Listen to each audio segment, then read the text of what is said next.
yatim. Ustaz nampak sangat. Oh, tak nampak sangat. Nak Ustaz zoom lagi ke? Sekejap Ustaz. Ustaz naikkan atas sikit. Okey. Boleh? Kan boleh zoomkan tu guna handphone kan? Zoom sikit. Balik sini tu. Okey, boleh balik semula. Sekejap Ustaz cuba besarkan sikit lagi. Oh, tapi tak nampak pula. Okey kot. Cuba. Itu orang tu. Oh, surah apa? Surah Al-Ma'un.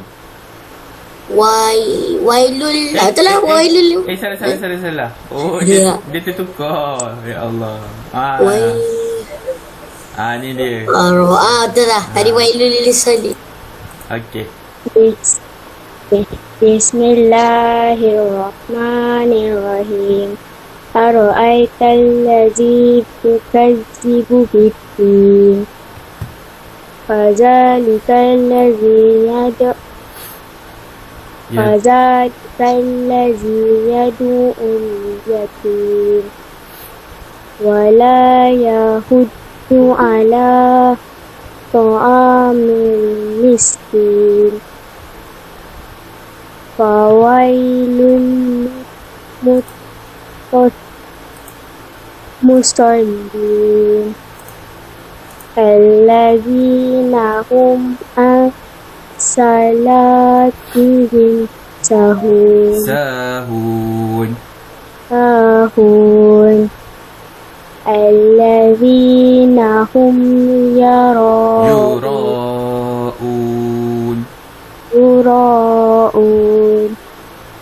wa yamna'unal ma'un. Alhamdulillah. Sadaqallahul azim. Okey, bagus. Bacaan yang baik. Bacaan yang bagus. Okey, sekarang ni kita nak baca pula yang kedua. Surah hafazan yang kedua adalah surah Al-Humazah. Surah Al-Humazah Ustaz akan bacakan dulu. Kemudian Ustaz akan minta untuk awak baca. A'udzu billahi minasyaitanir rajim. Bismillahirrahmanirrahim. Wailul likulli humazatil lumazah alladzi jama'a malan wa 'addadah yahsabu anna malahu akhladah kalla layunbadanna fil hutamah وما أدراك ما الحطمة نار الله الموقدة التي تطلع على الأفئدة إنها عليهم مؤصدة في عمد ممددة. Sadaqallahul azim. Okey, Ustaz nak minta Haizuran untuk baca surah Al-Humazah. Silakan daripada ayat 1 hingga akhir. Bismillahirrahmanirrahim. Wailul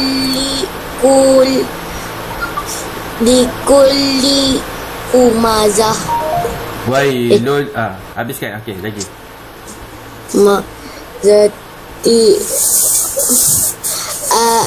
Allazi lagi sekali Haizuran.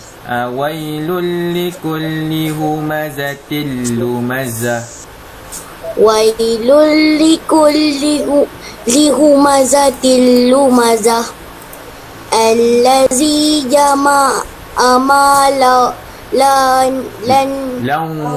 law wa'addadah sabu anna malahu ahlada kalla la yumbazanna fil hutama wa ma adraka ma hutama kamal hutamah narullahil muqadah Muqadah. Muqadah. mu Jajak awak baca mana? Narullah. Muqadah. muqadah Ya. al allati tattalibu tattali'u alal afidah innaha alaihim muqsadah fi amadin mumaddadah. Alhamdulillah. Sadaqallahul azim. Alhamdulillah. Terima kasih Aizuran, bacaan yang baik. Sama-sama.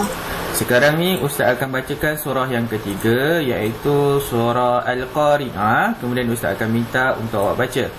A'udzu billahi minasyaitonir rajim. Bismillahirrahmanirrahim. Al-Qari'ah. Mal Qari'ah. وما أدراك ما القارعة يوم يكون الناس كالفراش المبثوث وتكون الجبال كالعهن المنفوش فأما من ثقلت موازينه فهو في عيشة راضية وأما من خفت موازينه فأمه هاوية وما أدراك ما هي نار حامية صدق الله العظيم. Okay, Alhamdulillah. Ustaz nak minta yang perempuan, kasih Nur Rauda boleh baca daripada ayat 1 hingga ayat yang terakhir, iaitu ayat 11. Hello, kasih ada kasih.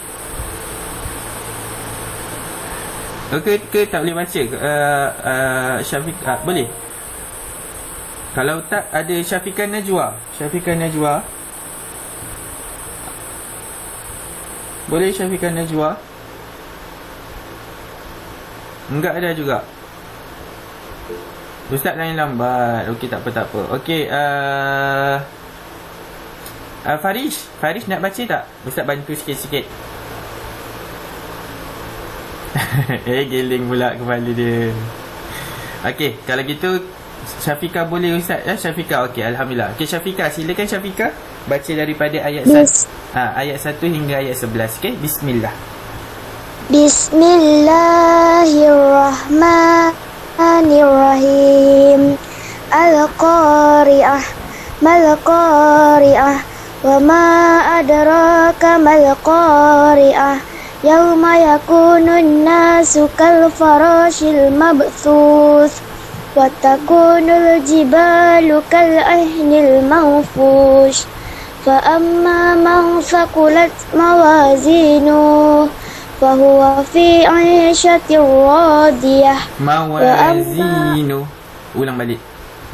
Fa amma man thaqulat mawazinuhu fahuwa fi 'ishatin radiyah. Wa amma man khaffat mawazinuhu mawazinu. Pendek-pendekkan. Wa amma man khaffat mawazinuhu fa ummuhu hawiyah wa ma adraka ma hiya narun hamiyah. Sadaqallahul azim. Alhamdulillah, bacaan yang sangat bagus, bacaan yang lancar, bagus. Okey, terima kasih Syafiqah Najwa. Okey, jadi Syafiqah Najwa dia ada baca yang Ustaz betulkan tadi tu kan? Okey, Alhamdulillah, jadi Ustaz boleh terangkan dekat situ. Kita pergi sikit dekat sini, iaitu Ustaz highlightkan ataupun Ustaz bulatkanlah dekat kawasan sini. Iaitu awak nampak ada tanda waw kecil kat sini, betul tak? Ada tanda waw kecil. Okey, waw kecil ini dinamakan mad silah qasirah. Kita ada dua mad silah. Yang pertama adalah mad silah qasirah, yang kedua mad silah tawilah. Mad silah qasirah kita baca pendek, 2 harakat. Bila mad silah tawilah kita baca lebih daripada 2 harakat, 4, 5 atau 6. Okey, jadinya dekat sini kita kena baca 2 untuk mad silah qasirah, betul tak? Sekarang ini mad silah qasirah lah ni. Kalau mad silah tawilah dia ada tanda panjang atas ni, macam tu. Tapi sekarang tak ada. Jadi ini adalah mad silah qasirah, bacaannya 2 harakat, betul tak? Tetapi kita berhenti dekat sini. Apabila kita berhenti, Ustaz tunjukkan contoh. Apabila kita berhenti kat sini, maka mad silah qasirah ini tidak dibaca, tak ada. Jadinya wa amma man khaffat mawazinuh, mati kat situ. Tapi kalaulah kita sambung, maka barulah dia ada 2 harakat. Ini kalau kita sambung. Kalau kita sambung wa amma man khaffat mawazinuhu fa ummuhu hawiyah. Nampak kan? Kalau sambung baru kita baca 2 harakat. Tapi kalau kita berhenti, ianya tak ada. Kalau kita tengok kat sini, fa ummuhu, kat sini, fa ummuhu hawiyah. Ni kita baca 2 harakat kat sini. Sebab apa? Sebab kita sambung bacaan tu. Kalau berhenti, maka tak ada pun mad silah qasirah tu. Okay, alhamdulillah, bagus. Tahniah kepada yang dapat baca. Okey, jadi tak ada soalan kot sebab kita pergi hafazan je kan. Okey, sekarang ni kita nak tengok kitab sirah. Kitab sirah awak boleh buka pada muka surat. Muka surat berapa? Lupa tadi. Muka surat Haji Wada'. Haji Wada' muka surat 25. Betul. Muka surat 25. Bagus. Okey. Ustaz tunjuk dekat awak, yang ini Haji Wada', muka surat 45. Okey, Ustaz terangkan secara ringkas kerana apa? Takut kita terlebih masa macam hari tu kan. Okey, jadinya kita nak pergi dekat sini, iaitu tentang Haji Wada'. Okey, soalan Ustaz. Soalan Ustaz, apa maksud Haji Wada' ni? Agak-agak lah. Siapa yang boleh jawab? Ataupun Ustaz nak tanya Muaz lah, Muaz. Ayo, Muaz, apa itu maksud Haji Wada'? Muaz 10. Ada tak Muaz 10?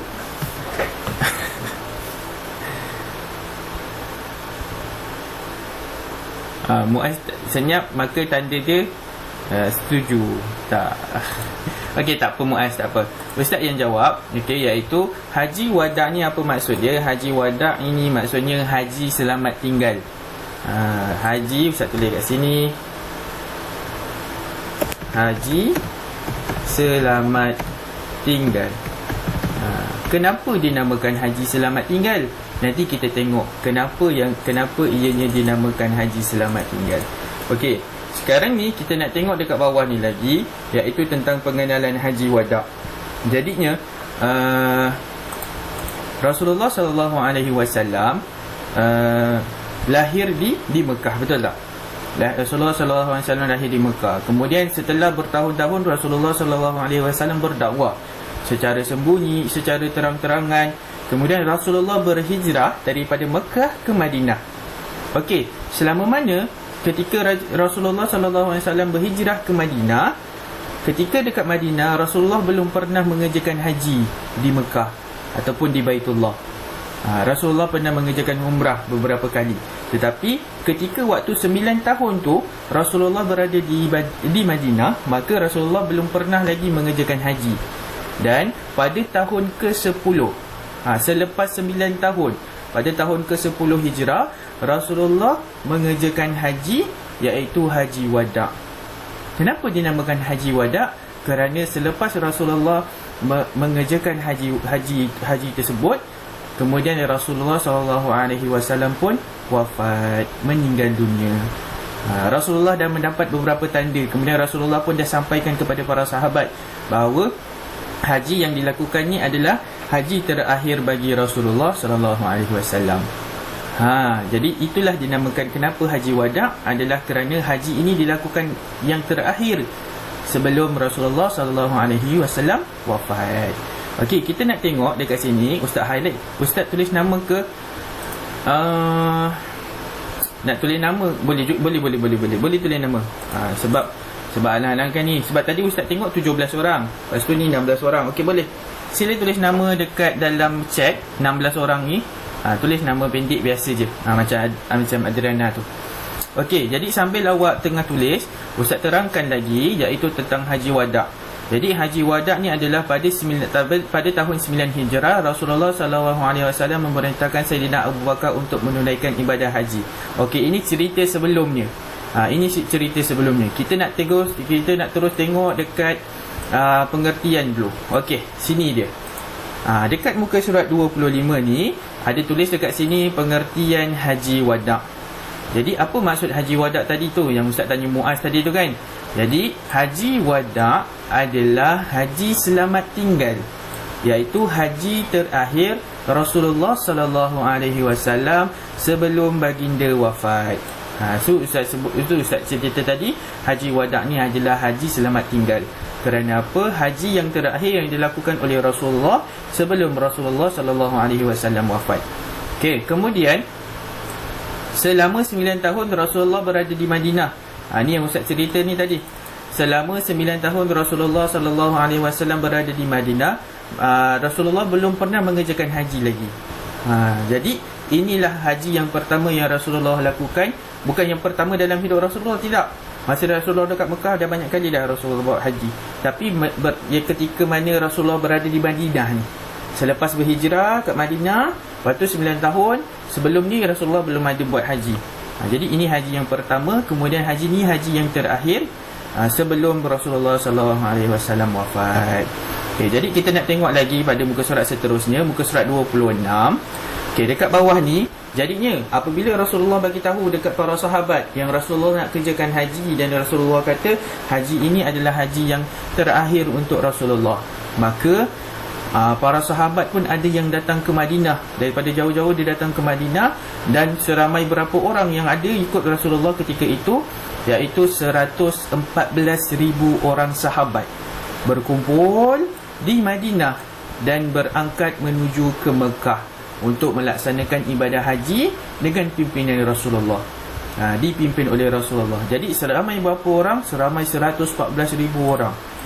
Awak rasa 114,000 orang tu sikit ke ramai? Sikit ke banyak? Banyak. 114,000 yang kerjakan haji waktu ketika itu, daripada Madinah nak ke Mekah. Jadi 114,000 orang tu ikut sama-sama dengan Rasulullah pergi kerjakan haji Wada'. Okey, kemudian Rasulullah menaiki apa? Ketika Rasulullah nak berangkat dari Madinah ke Mekah, Rasulullah menaiki unta Rasulullah, iaitu dinamakan sebagai Qaswah. Ini dia. Baginda menunggang untanya yang bernama Qaswah. Jadi Rasulullah berangkat daripada Madinah ke Mekah dengan menaiki unta, iaitu dinamakan sebagai Qaswah. Okey, kemudian ini tarikh pada bila Rasulullah berangkat adalah 25 Zulkaidah, tahun ke-10 Hijrah. Bermula dari Madinah. Okey, sekarang ni kita nak tengok. Okey, perjalanan daripada Madinah ke Mekah mengambil masa berapa lama? Mengambil masa selama 8 hari. Sebab apa? Sebab jauh, dan kemudian pengangkutan waktu itu adalah unta. Unta ini bukanlah dia bergerak. Unta ni bukanlah haiwan yang bergerak pantas, bukan? Unta ni dia bergerak slow, betul tak? Kemudian dekat unta ni ada bonggol. Dalam bonggol tu ada apa? Dalam bonggol unta, ya betul yang Faiz pegang tu, ada air. Dalam bonggol unta tu ada air yang Faiz minum tu, itulah air dia. Tapi sebab apa? Unta ni adalah haiwan yang kita gunakan untuk perjalanan jarak jauh. Jarak jauh dan jarak lama tu. Jarak jauh dan perjalanan jarak jauh dengan yang perjalanan yang lama. Okey, jadinya apa? Sebab apa? Unta ni dia ada simpanan air dekat bonggol dia, betul tak? Jadi sebab itulah kita gunakan dia untuk perjalanan yang jauh dan lama. Sebab dia ada simpanan air dekat situ. Jadi dia boleh gerak walaupun slow, tapi dia boleh bergerak untuk waktu yang lama. Kalau kuda dia tak ada bonggol macam unta, betul tak?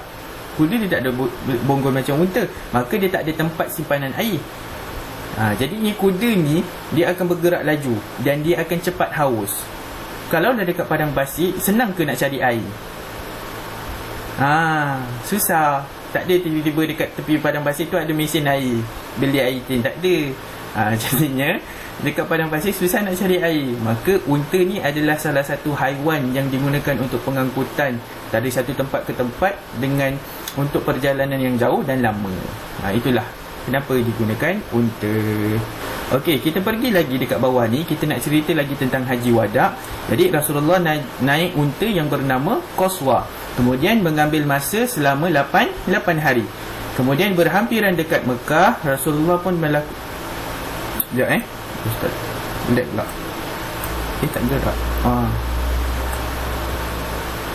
Okey, berhampiran dekat Mekah. Ini dia, iaitu Rasulullah SAW bermalam di Zitua. Kan kita ada belajar Zitua ni adalah salah satu tempat yang masa nak berlakunya pembukaan kota Mekah, betul tak?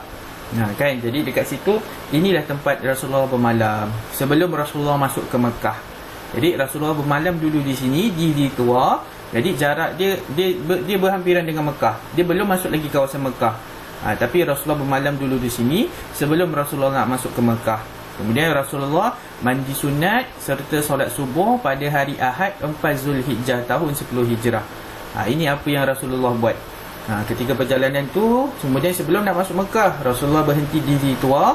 Kemudian Rasulullah bermalam di situ, mandi sunat, solat subuh. Lepas tu barulah Rasulullah masuk ke Mekah, ataupun dinamakan sebagai Masjidil Haram.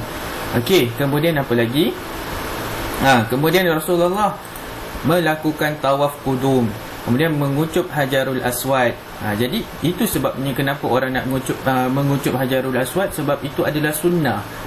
Sunnah Rasulullah sallallahu alaihi wasallam. Jadi sebab itulah orang kalau kita tengok dia nak kucup Hajar Aswad, sebab apa? Sebab itu adalah sebenarnya dia nak ikut sunnah Rasulullah. Rasulullah pernah buat perkara ini, maka bila kita buat, kita pun dapat pahala. Kemudian Rasulullah buat apa lagi? Mendirikan solat sunat 2 rakaat berhampiran dengan maqam Ibrahim dan melakukan sa'i antara Safa dan Marwah. Inilah apa yang Rasulullah lakukan setelah Rasulullah masuk ke Mekah. Kemudian baginda menetap di Mekah selama 4 hari. Rasulullah tetap 4 hari. Kemudian pada 8 Zulhijjah ini, baginda dan rombongan menuju ke Mina serta bermalam di sana. Okey, kemudian bermulalah ibadah haji. Kalau kita ingat balik, sebelum ni kita ada Imat lazim, salah bawah ni. Kalau kita ingat lagi, sebelum ni kita ada menyambut hari raya Aidil Adha, betul tak? Kemudian sebelum kita nak sambut hari raya Aidil Adha, hari raya haji tu berapa Zulhijjah? 10 Zulhijjah, betul tak? Hari raya haji 10 Zulhijjah. Ustaz tulis dalam bahasa Melayu 10 Zulhijjah. Ini raya. Tapi sebelum raya adalah 9 Zulhijjah. Dan 9 Zulhijjah ini dinamakan sebagai hari Arafah. Betul tak? Kita pun disunatkan berpuasa. Puasa apa? Puasa sunat hari Arafah. Kerana apa? Kerana pada hari ini jemaah haji melakukan apa? Menuju ke Arafah. Okey, kita baca iaitu apa yang Rasulullah lakukan pada 9 Zulhijjah ini adalah selepas solat subuh dan terbit matahari, Rasulullah SAW menuju ke Arafah. Jadi sebab itulah pada hari ini kita dinamakan sebagai hari Arafah dan kita disunatkan berpuasa. Okey, macam tu. Okey, kemudian Rasulullah SAW menyampaikan khutbah. Ustaz guna highlight ni lah. Menyampaikan khutbah, yang ini tadi menuju ke Arafah 9 Zulhijjah. Menyampaikan khutbah di lembah Urana. Dan ini adalah khutbah yang terakhir yang Rasulullah sampaikan, dan ianya menjadi wasiat kepada kita semua umat Islam keseluruhannya. Okey, jadi inilah dia. Okey, kemudian kita tengok lagi dekat bawah ni. Kemudian baginda bergerak ke Muzdalifah, satu nama tempat, dan solat jamak takhir. Apa yang Rasulullah lakukan dah ni. Kemudian pada 10 Zulhijjah, pada 9 Zulhijjah ni kan, kita pun telah disunatkan untuk bertakbir.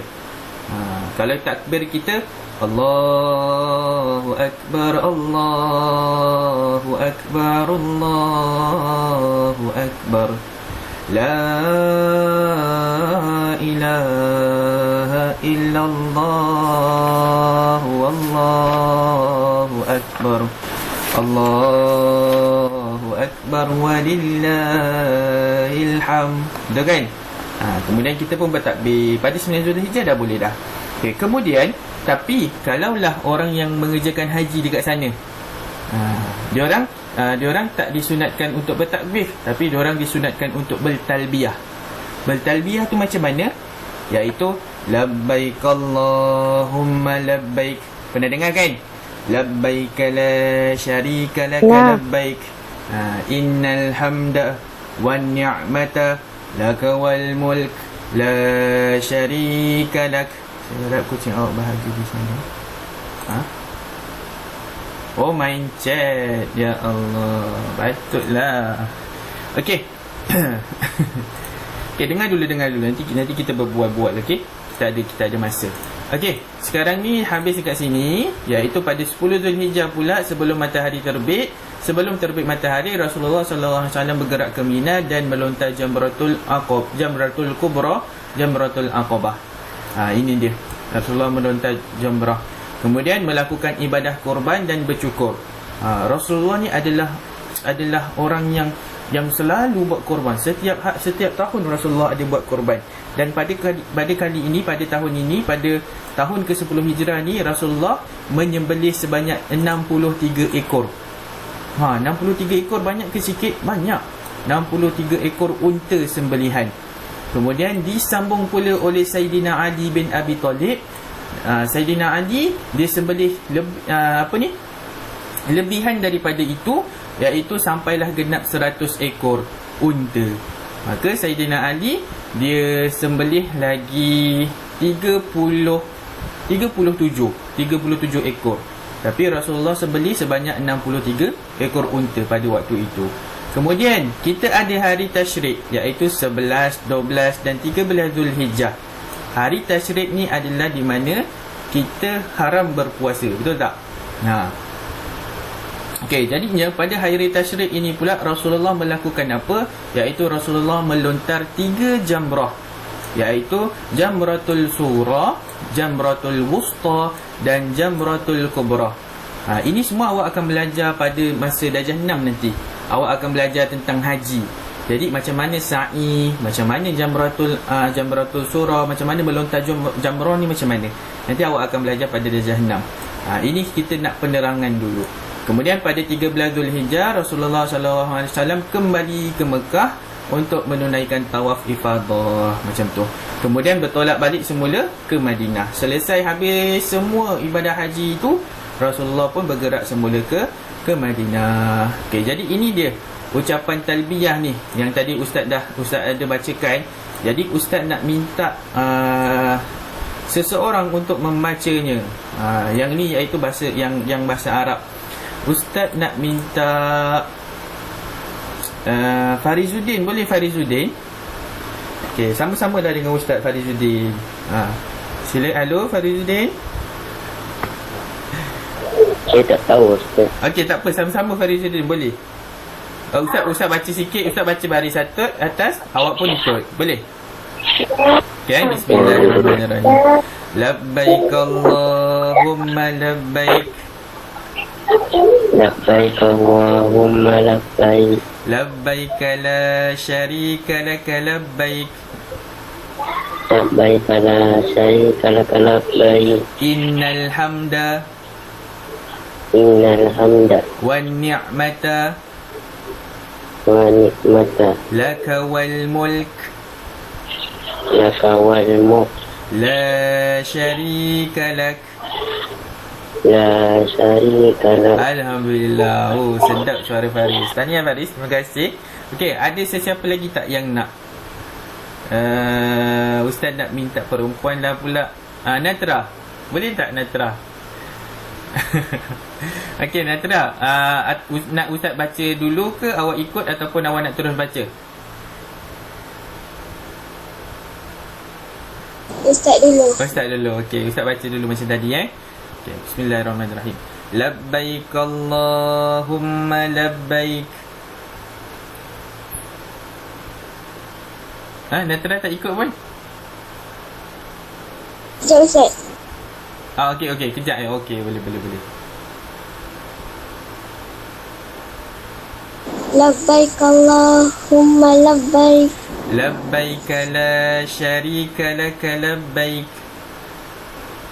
Labbaik Allah syarika laka labbaik. Lagi sekali. Labbaik la syarika laka labbaik.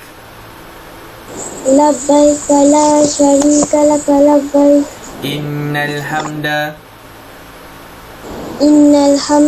wan ni'mata wan ni'mata laka wal mulk laka wal mulk la syarika lak. la syarika lak. Alhamdulillah. Terima kasih Adriana. Bagus Adriana.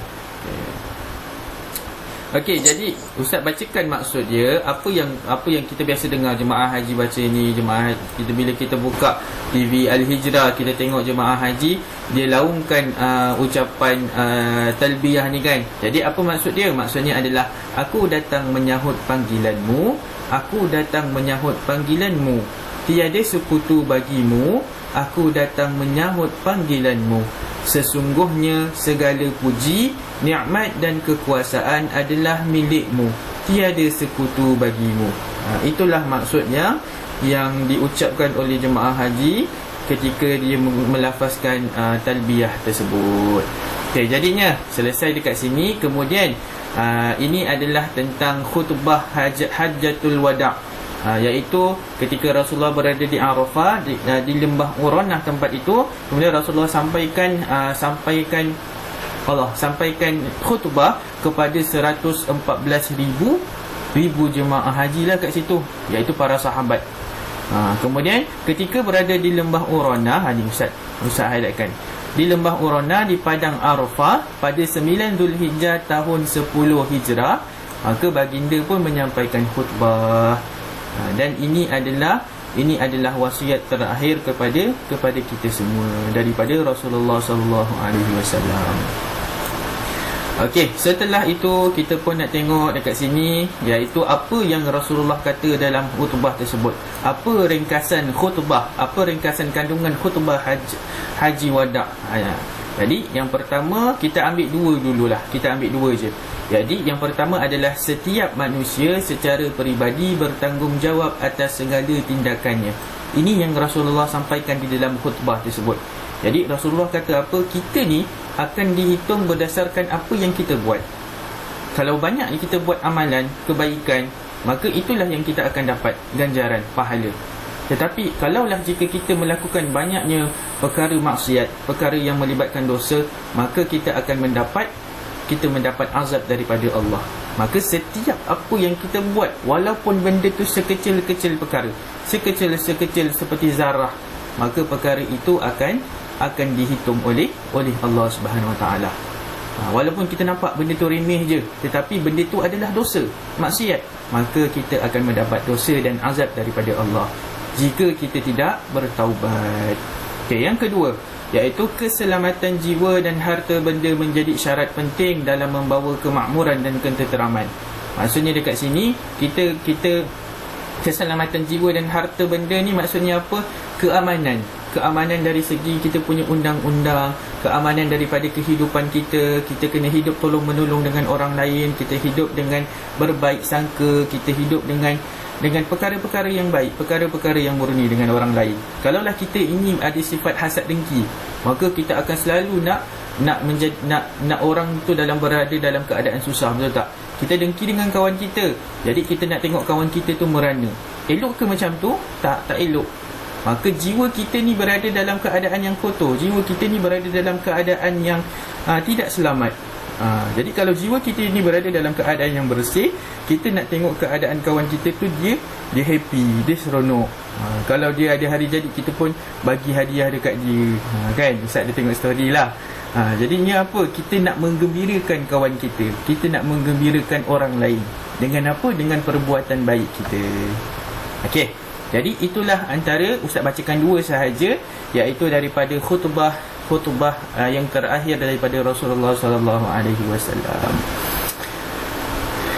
Okey, alhamdulillah sampai situ je. Jadi ada apa-apa soalan tak tentang haji wada? Ada nak tanya apa-apa? Tak faham ke apa ke?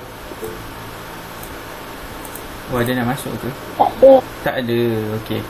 Okey, bagus. Jadinya kita pun nak pergi kepada soalan. Soalan yang pertama adalah tuliskan maksud. Jadi tuliskan maksud bagi haji wada' adalah apa dia? Ustaz tulis bahasa Melayu Ustaz tulis kat sini bahasa Melayu. Haji wada' adalah haji selamat tinggal. Jadi ringkas je. Awak boleh tulis yang panjang lagi, iaitu dekat dalam kitab awak. Ustaz tunjukkan dekat kitab awak ni kat sini. Ini dia yang Ustaz gariskan. Adalah haji selamat tinggal. Lepas tu ada lagi haji terakhir Rasulullah sallallahu alaihi wasallam sebelum baginda wafat. Okey, Ustaz tuliskanlah sikit. Haji selamat tinggal, haji yang terakhir sebelum Rasulullah. Tak nampak lah. Oh, salah je.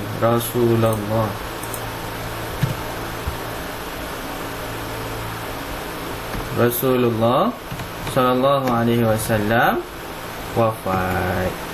Inilah dia jawapan dia. Tapi awak tulis yang dekat dalam buku tu Okey. Jadi selesai kat situ. Kemudian yang kedua soalannya adalah rakamkan bacaan talbiyah diulang sebanyak 3 kali dan hantar melalui WhatsApp. Jadinya Ustaz nak awak rakam, sama ada awak nak rakam video ataupun awak nak rakam voice, iaitu bacaan talbiyah awak. Jadinya macam ni. Ustaz pergi dekat sini kejap. Okey, Ustaz terangkan dekat awak, iaitu mana tadi? Ni dia. Ini dia bacaan talbiyah tu. Jadi awak pun kena bacalah. Labbaik Allahumma labbaik, labbaik la syarika laka labbaik, innal hamda wan ni'mata laka wal mulk la syarika lak. Ulang sebanyak berapa kali? Ulang sebanyak 3 kali. 3x 3 kali. Ini dia. Ustaz nak awak baca, rakamkan. Sama ada awak nak voice boleh, ataupun awak nak buat video pun boleh. Terpulang pada awak. Okey, hantar dekat WhatsApp. Hantar dengan tugasan yang ni lah, yang Ustaz bagi ni. Okey, seterusnya tuliskan 2 isi khutbah. 2 isi khutbah tadi ni ada dekat sini. Yang terakhir sekali kita belajar, iaitu inilah dia, 2 isi khutbah. Setiap manusia secara peribadi bertanggungjawab. Ada dekat muka surat 31. Okey, nak ambil gambar ke? Tak payahlah kan, sebab awak ada kitab kan. Okey, kemudian yang keempat, berapakah jumlah para sahabat yang berangkat menuju ke Mekah bersama-sama Rasulullah? Berapa? 115,000 ke? 114,000 ke? 113,000? Siapa boleh jawab? 100. Betul Adriana. 114,000 orang sahabat.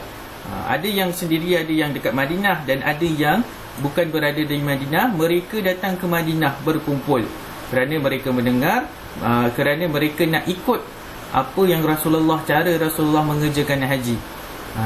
Jadi itulah ramai sangat. Apa dia?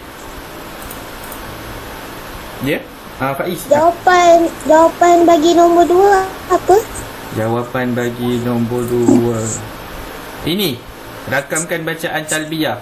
Ustaz nak awak voice WhatsApp ataupun yang 3 Ustaz, yang 3. Oh, yang 3. Okey, yang 3 ni isi khutbah. Isi khutbah ada dekat muka surat 31. Ni ringkasan kandungan khutbah haji wada' ada dekat muka surat 31 ni. Ustaz kecilkan sikit. Ni dia. Nak ambil gambar boleh. Nak screenshot boleh screenshot. Muka surat 31, ataupun awak boleh tandakan je dekat dalam kitab awak tu. Okey, boleh? Dah Faiz? Dah. Okey, dah. Bagus. Okay, last kali ini jawapan dia 114 sahabat. 114,000 ya, bukan 114 je. 114,000. Jadi ramai sangat 114,000 ni. Mereka berangkat bersama-sama daripada Madinah ke Mekah. InsyaAllah, cubalah awak bayangkan 114,000 orang berjalan daripada Madinah ke Mekah. Berapa ramainya? Oh, sangat-sangatlah ramai. Kan? Okey, seterusnya kita akan pergi kepada last kali kita nak pergi tajwid. Tajwid ni Ustaz pergi kejap je lah, sebab kita dah kesuntukan masa juga. Okey, untuk tajwid kita nak belajar tentang mad lazim. Ini dia mad lazim. Okey, jadinya mad lazim ni Ustaz akan terus pergi kepada bahagian mad lazim. Mad lazim ini terbahagi kepada dua, iaitu mad lazim kalimi dan mad lazim harfi. Kemudian mad lazim kalimi ni terbahagi lagi kepada dua. Ada satu, ada dua. Sama juga dengan mad lazim harfi, terbahagi lagi kepada dua. Ada satu, ada dua. Kemudian jadinya mad lazim kalimi nanti kita tengok yang ni apa, yang ni apa, yang ni apa, yang ni apa dekat muka surat sebelah sekejap lagi. Tapi kita nak tengok kadar harakat pula. Kadar harakat dekat sini mad lazim kalimi, mad lazim lah, maksudnya mad lazim. Kedua-dua mad lazim ini dibaca dengan 6 harakat. Maksudnya apa? Memang dibaca hanya kepada 6 harakat sahaja. Maksudnya dibaca panjang lah. Jadi kita nak tengok macam mana mad lazim ini berlaku. Kita tengok dekat pengertian dia sikit. Mad lazim terjadi apabila huruf mad bertemu dengan sukun asli, iaitu ketika wasal dan waqaf. Okey, kita nak tengok sukun asli. Sukun asli ni macam mana? Okey, sukun asli ni adalah apabila ianya dalam Al-Quran ianya ada huruf sahaja. Alif, lam, mim. Contohlah Ustaz tulis macam ni kan. Alif, lam, mim ayat pertama. Okey, Ustaz nak tanya. Amiratul. Boleh Amiratul? Halo Amiratul, ada tak Amiratul? Kalau tak, Puteri Fatin Kristina. Boleh Puteri Fatin Kristina?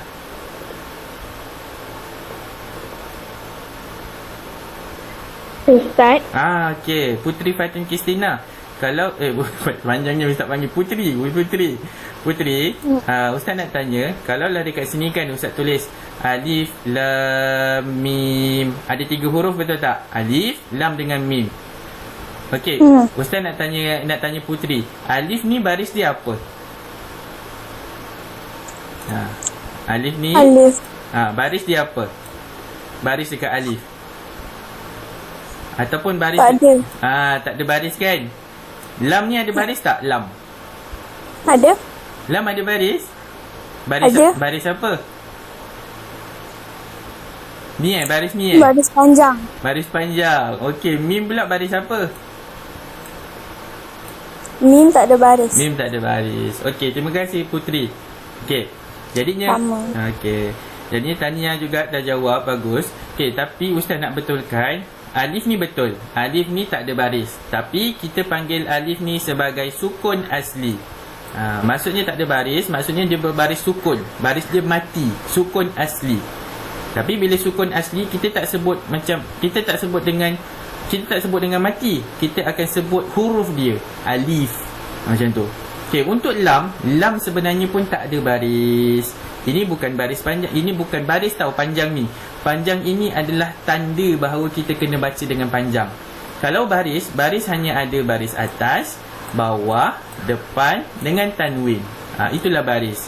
Tapi kalau panjang ini kita kena baca dengan dia bukan baris, tapi kita kena baca dengan kadar harakat yang betul. Macam itulah. Jadinya alif ni sebenarnya tak ada baris, lam pun tak ada baris, mim pun tak ada baris. Bila tak ada baris macam ini, dia dinamakan sukun asli. Macam itulah dia. Okay, jadinya huruf mad mesti bertemu dengan tu. Huruf mad apa? Huruf mad adalah alif, waw dan ya. Berjumpa dengan apa? Berjumpa dengan huruf-huruf yang sukun dia asli. Tak kisahlah huruf apa. Okay, kita pun tengok contoh. Jadi yang pertama tadi Ustaz kata mad lazim kalimi ada 2, mad lazim harfi pun ada 2. Jadi mad lazim kalimi ni yang pertama adalah jenis musaqqal. Mad lazim kalimi musaqqal. Mad lazim kalimi musaqqal ini adalah kita baca dia secara berat ataupun kita panggil tasydid. Kita idghamkan bacaan dia. Contohnya kita tengok kat sini. Okey, sekarang ni waladhdallin. Ustaz tuliskan kat sini Ustaz ambil dhalin je lah. Ustaz ambil dhalin je. Panjang sangat pula nak tulis. Dhalin. Ini dia. Dhalin. Okey, jadinya ni sabdu atas. Lepas tu ni panjang. Lepas tu ada sabdu lagi bawah. Alamak, kenapa hilang? Alamak, hilang. Ada. Dolin. Ni kat surah Fatihah. Jadinya waladhdallin. Amin. Kita baca panjang kan dekat sini. Jadi bila kita baca panjang, ini dinamakan sebagai hukum. Alamak, tak boleh tulis lah kat situ. Tak apalah, dia hilang-hilang. Okey, Ustaz tunjuk kat sini je. Jadinya kat mana adanya mad lazim kalimi musaqqal? Dekat sini, dekat tanda panjang ni. Sebab apa? Okey, kita tengok alif ni. Alif yang ini dia ada baris ke? Tak ada. Alif yang ini dia cuma ada tanda panjang. Bukannya baris panjang, tapi tanda panjang. Jadi kita kena baca secara panjang. Kemudian selepas dia adalah lam yang bersabdu. Lam yang bersabdu sebenarnya dia ada 2 lam tau. Satu lam mati, satu lagi lam berbaris bawah. Sebab tu kita baca dal mati lin.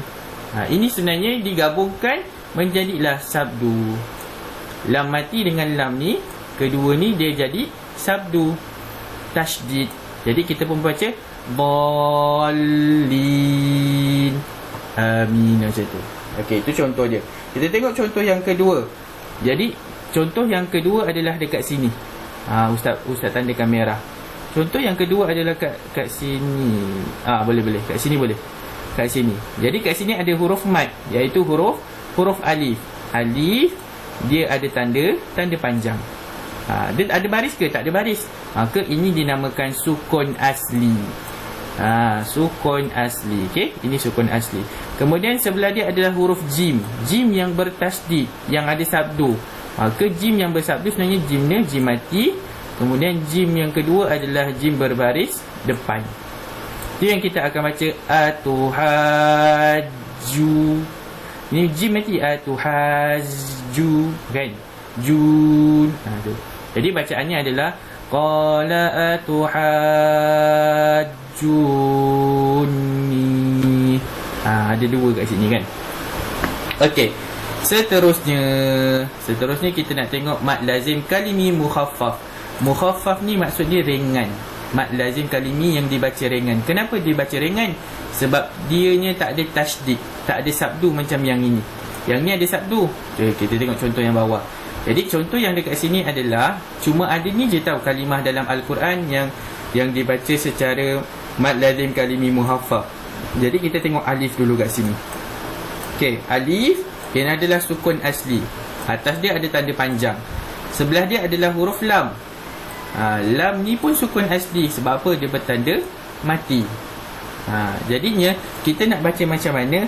Kita nak kena baca al-an.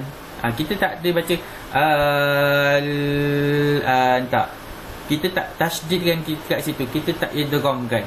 Jadi kita akan baca al-an. Macam itulah. Al-an. Al-an. Macam tu je. Okey? Ustaz, PDF tu boleh print ke? PDF boleh print. Ada kawan awak yang print, lepas tu dia buat je kat situ. Kalau awak jenis tak nak tulis kat buku kan, boleh juga print, tak ada masalah. Tapi kalau tulis kat buku pun boleh juga. Okey, terima kasih. Sama. Okey, last sekali sebelum kita habis, iaitu kita nak pergi kepada mad lazim harfi. Mad lazim harfi ni pun Ustaz kata ada dua juga, iaitu mad lazim harfi musaqqal, iaitu yang kedua mad lazim harfi mukhaffaf. Dia cuma ada dua tau, musaqqal, mukhaffaf. Tadi pun sama juga, mukhaffaf, musaqqal. Mad lazim kalimi. Yang ni mad lazim harfi. Macam mana kita nak tahu mad lazim harfi musaqqal? Ianya bukan dalam satu kalimah, tetapi ianya dibaca huruf per huruf. Huruf, huruf, huruf. Okey. Adakah Ustaz nak tanya, adakah kita baca macam ni? Alama. Tak kan? Kita baca huruf dengan huruf. Alif, lam, mim. Kenapa? Sebab ianya tak ada baris, ianya adalah sukun. Sukun asli. Semua ini adalah sukun asli. Jadi kita baca dengan sebut huruf dia. Alif, lam, mim. Bukannya, jadi kita kena belajar. Sebab apa? Sebab Ustaz pernah jumpa, Ustaz pernah jumpa orang yang baca apa? Alama. Jadi salah lah bacaan tu. Sebab apa? Sebab yang ini bukanlah baris, ini adalah tanda panjang yang kena baca panjang sebanyak 6 harakat. Alif tu tak ada harakat. Alif sebut saja. Alif tak ada. Alif tak ada. Alif sebut macam tu. Alif, lam, mim. 6 harakat. Lam 6 harakat, mim 6 harakat. Okey, seterusnya adalah mad lazim harfi mukhaffaf. Mukhaffaf ni ringan. Kenapa kita cakap ringan? Okey, kita tengok dekat sini. Kita tengok, ini tak ada baris juga, sama macam atas, tapi cuma ini bacaannya ringan. Alif, lam, ra. Okey, kenapa ringan? Kenapa yang ini berat? Kerana apa? Kalau yang ini kita memasukkan huruf selepas dia. Contohnya alif, lam, mim. Kan kita masukkan lam, kita sebut lam tu, kita nak masukkan mim. Alif, lam, mim. Sebab itulah dinamakan musaqqal. Kalau yang bawah ni kita tak sebut alif, lam, ra. Tak ada. Kita akan sebut alif, lam, ra. Kan? Jadi itulah beza dia, mukhaffaf dan musaqqal. Okey, ada apa-apa soalan? Last kali ni. Ada soalan? Nak tanya? Tak ada soalan. Ustaz ada soalan.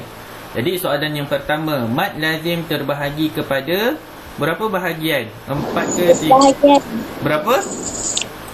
2. 2 bahagian. Betul Adriana. Tahniah. 2 bahagian. Betul, 2 bahagian. Okey, yang kedua, kadar harakat mad lazim wajib dibaca berapa? 6 harakat ke, 4 harakat ke, 2 harakat? Tadi Ustaz baca alif, lam, mim. Berapa? 6. 6. Bagus. Jadi bacaannya adalah 6 harakat. Boleh ke baca 4? Tak boleh. Memang ianya 6 harakat sahaja. Okey. Kemudian tuliskan pengertian mad lazim. Okey, inilah kita tengok balik kat atas. Ada contoh, ada pengertian dia, iaitu dekat sini. Mad lazim terjadi apabila ni. Sampailah sini. Pendek je. Ambil daripada atas. Nombor 1 je. Nombor 2 tak payah. Nombor 1 ni sahaja. Ini pengertian mad dia. Dia huruf mad bertemu dengan sukun asli. Itulah dia. Okey, kita tengok lagi latihan. Last kali soalan. Tuliskan contoh di bawah. Jadi dia nak contoh apa? Mad lazim kalimi musaqqal, mad lazim harfi musaqqal. Jadi contoh kita ambil tadi adalah kat sini Alif lam waladdallin. Okey, alif lam mim kat bawah sini.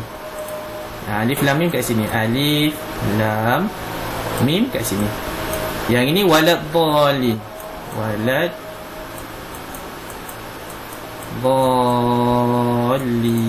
Inilah dia. Saya tulis macam ni je lah. Salah lah. Dallin kat sini dah. Waladdallin. Amin. Itulah dia. Okey, selesai. Jadi itulah tugasan awak. Kita tengok balik waladdallin. Betul lah waladdallin. Mana mouse? tadi dia. Waladhdallin habis. Okey, macam tu. Okey, ada apa-apa soalan tak? Kat sini azan sikit. Jadi kita nak habiskan dah. Ada apa-apa soalan? Tak ada. Tak ada. Tak ada. Okey, insya-Allah jangan lupa hantar kerja sekolah dan hantar rakaman bacaan talbiyah tu Labbaik Okey. Allahumma labbaik. Ustaz rasa awak tahu dah semua tu, ataupun awak boleh tengok kat YouTube, tengok macam mana cara dia. Okey, insya-Allah kita jumpa lagi pada hari akan datang, hari Khamis bersama dengan Mak Wan 2. Kita tutup kelas kita dengan bacaan doa. Dipersilakan Ustaz Haizuran untuk memimpin bacaan doa balik. Bismillahirrahmanirrahim. Wal asr innal insana lafi khusr illa allazina amanu wa amilus solihat wa tawasaw bil haqq wa tawasaw bis sabr. Sadaqallahul azim. Subhanakallahumma wa bihamdika asyhadu an la ilaha illa anta astaghfiruka wa atubu ilaik. Wa sallallahu ala sayyidina Muhammad wa ala alihi wa sallam. Walhamdulillahirabbil alamin. Amin. Amin. Ya Rabbal Alamin. Terima kasih Haizuran atas bacaan doanya. Okey, kita jumpa lagi. Ustaz ucapkan terima kasih semua. Assalamualaikum warahmatullahi wabarakatuh. Salam Ustaz. Bye. Waalaikumsalam. Waalaikumsalam, Ustaz. Bye. Bye. Waalaikumsalam. Bye.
La ilaha illallah wa la ilaha illallah.